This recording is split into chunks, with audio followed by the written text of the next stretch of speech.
दोस्तों, हम एक ऐसे समय में जी रहे हैं जहां हम बड़ी ही आसानी से जानवरों को खरीद सकते हैं।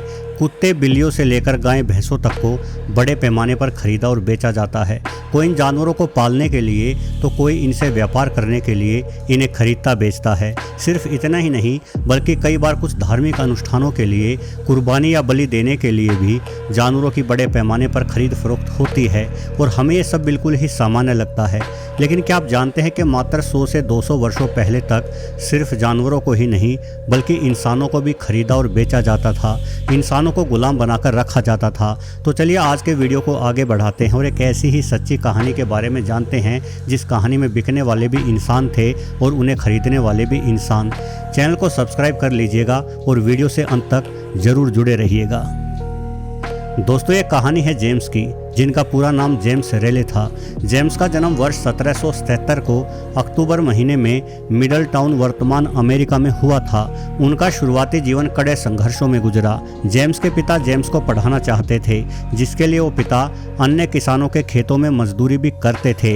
हालांकि जेम्स पढ़ाई में होशियार थे, लेकिन गरीबी के कारण वो अपनी शिक्षा को जारी नहीं रख पाए और वो भी अपने पिता की ही भांति मजदूरी करने लगे। जेम्स बचपन से ही एक अजीब सा सपना देखते थे। उनके पिता ने उनको एक छोटा सा खिलौने वाला समुद्री जहाज लाकर दिया था और इस जहाज के साथ खेलते खेलते बड़े हुए जेम्स एक असली समुद्री जहाज के कप्तान बनना चाहते थे। हालांकि उनका ये सपना आसानी से पूरा होने वाला नहीं था, लेकिन जेम्स सिर्फ खेतों में मजदूरी करके खुश नहीं थे।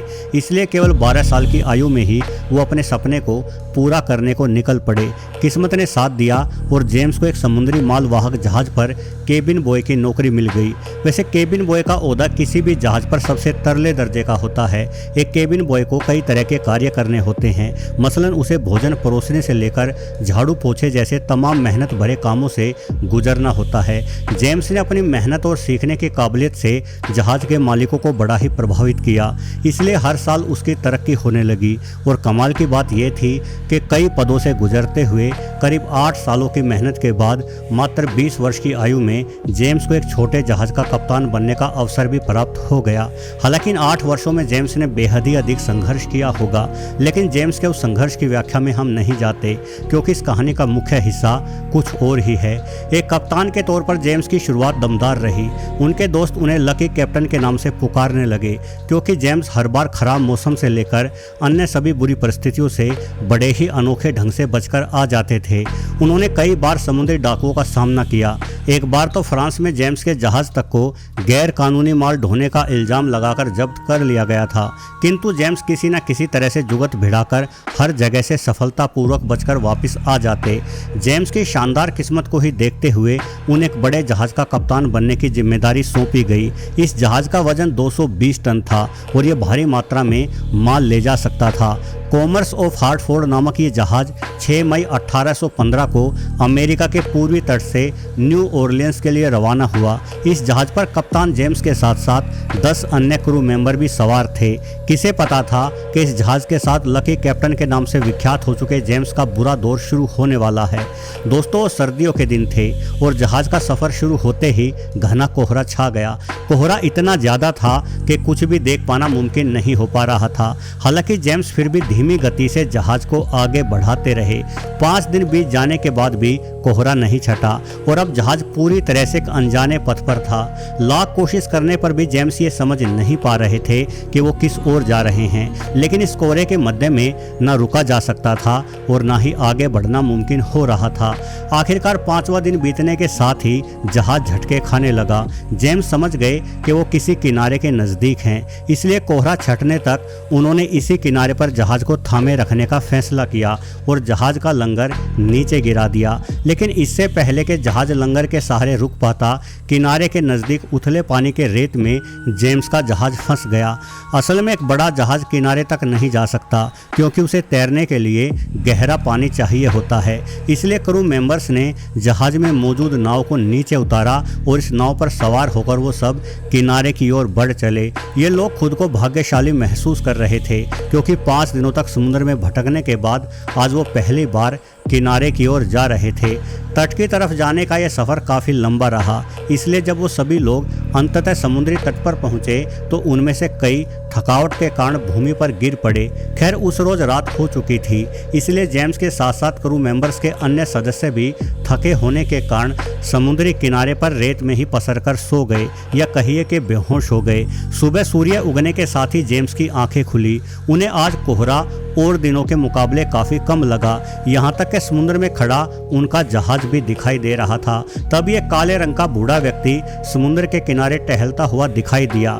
ये व्यक्ति उस नाव के ठीक पास पहुँच गया जिस नाव में सवार होकर जेम्स और उसके साथी किनारे तक आए थे।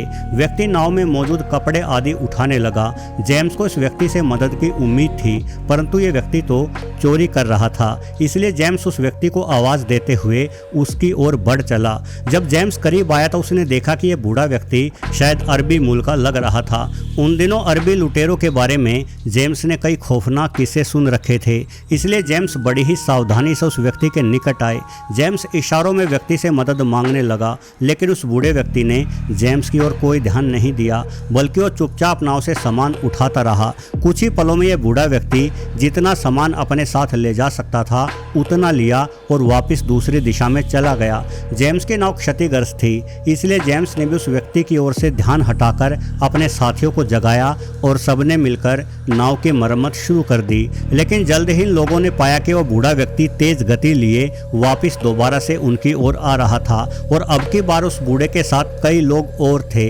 जेम्स और उसके साथियों ने पाया कि बूढ़े के साथ आ रहे अन्य लोगों के पास कुल्हाड़ी और चाकू जैसे हथियार भी थे।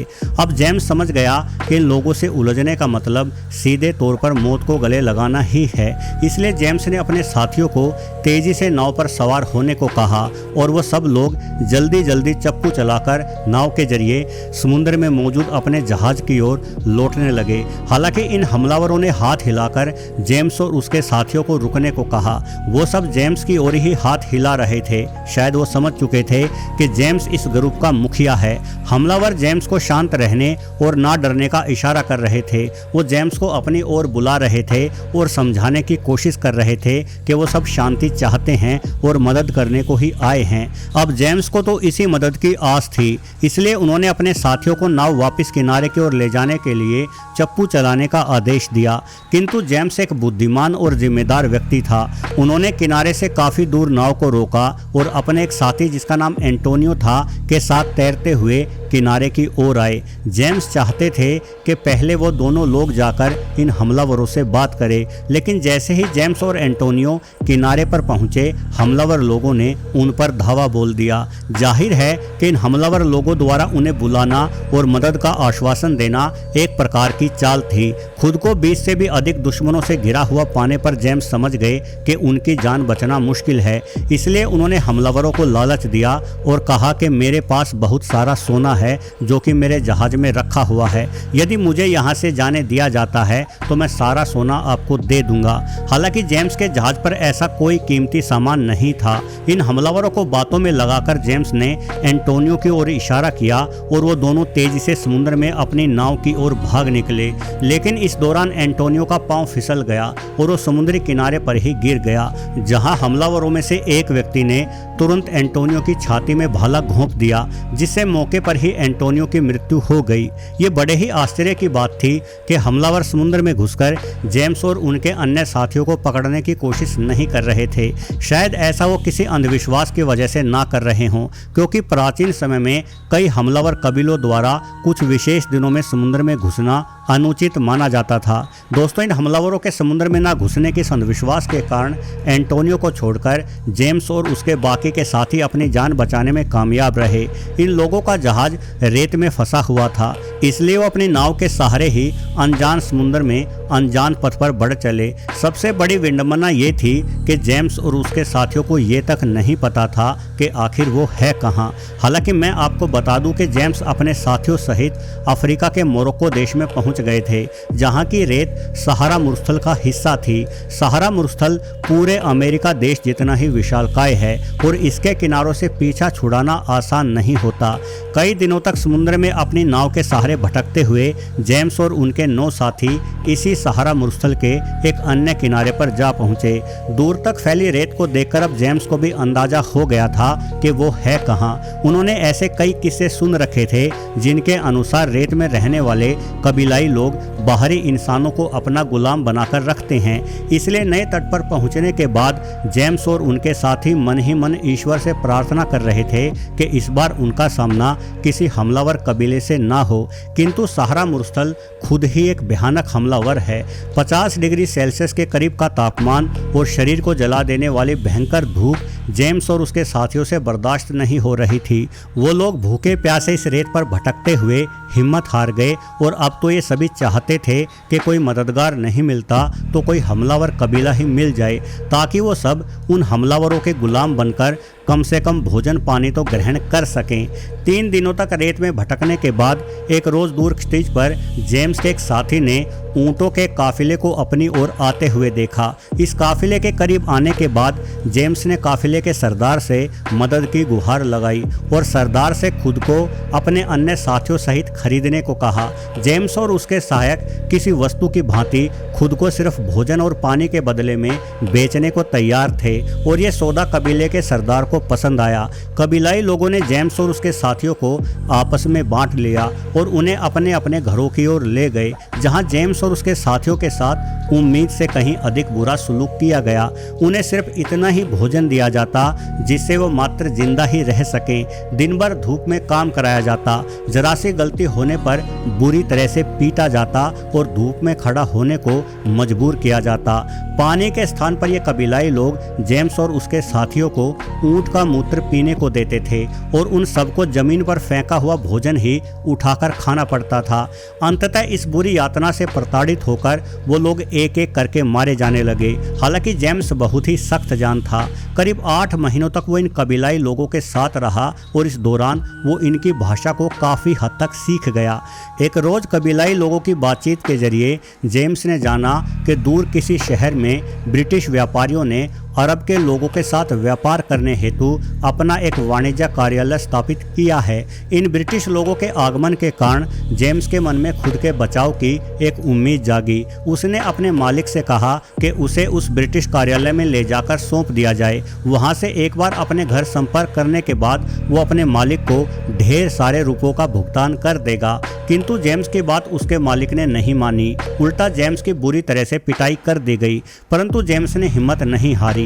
उन्होंने एक डायरी और पेंसिल की मदद से अपनी पूरी कहानी धीरे धीरे करके लिख डाली। इस कहानी में उन्होंने अपने जहाज के कैप्टन बनने के सफर से लेकर समुद्र में फंसने और गुलाम बन जाने के पूरे घटनाक्रम को विस्तार पूर्वक और बेहद भावुक शब्दों में लिखा और डायरी को अपने मालिक को देकर कहा कि वो बस इस डायरी को शहर में बने ब्रिटिश कार्यालय तक पहुंचा दे। बदले में उन्हें ब्रिटिश कार्यालय से बहुत सारी धनराशि प्राप्त होगी। हालांकि धनराशि मिलने की ये बात जेम्स ने पूर्णतः झूठ कही थी, लेकिन वो किसी भी तरह से एक बार अपने हालातों के बारे में ब्रिटिश कार्यालय को सूचित करके दया की उम्मीद लगाए हुए थे। धनराशि के लालच में जेम्स का मालिक जेम्स की लिखी डायरी को शहर जाते वक्त अपने साथ ले गया और उसने वो डायरी ब्रिटिश कार्यालय के अफसर को सौंप दी। जब इस अफसर ने इस डायरी को पढ़ना शुरू किया तो इस डायरी के एक एक शब्द ने उस अफसर के मन को झंझोड़ दिया और बड़ी ही खुशी एवं हैरानी की बात रही कि कैप्टन जेम्स नामक अनजान शख्स की रिहाई के लिए ये अफसर एक बड़ी रकम चुकाने को तैयार हो गया। अफसर ऊंट पर सवार होकर खुद ही जेम्स को लेने के लिए आया। एक अंग्रेज अफसर को अपने पास खड़ा देखकर कैप्टन जेम्स अपनी कमजोर बाहें अफसर के गले में डालकर फूट फूट कर रोने लगा। हालांकि इस दौरान जेम्स के 6 साथी गुलामी की यातनाएं सहते हुए मारे जा चुके थे, लेकिन अंग्रेज अफसर ने जेम्स और उसके बाकी जिंदा बचे 3 साथियों को उनके मालिकों से मोटी रकम चुकाकर रिहा करवा लिया। जेम्स और उसके साथी चालक दल के लिए लंबी और कठिन परीक्षा आखिरकार समाप्त हो गई। उनकी अच्छी किस्मत जो बुरी से महाबुरी में बदल चुकी थी, अब वापस सुधार की ओर चल पड़ी। अपनी यात्रा शुरू करते समय 6 फीट 1 इंच लंबे जेम्स का वजन 110 किलोग्राम था, लेकिन रिहाई के समय उनका वजन सिर्फ 40 किलोग्राम ही बचा था। जेम्स और उसके जिंदा बचे 3 साथियों को ब्रिटिश वाणिज्य कार्यालय से वापस अमेरिका भेज दिया गया, जहां वो अपने परिवार से मिले। उनके परिजनों ने यह मान लिया था कि किसी समुद्री तूफान में फंसकर जेम्स जेम्स अपने साथियों सहित मारे गए होंगे। ऐसे में जेम्स को जिंदा देख पाना सभी के लिए बेहद खुशी के पल थे।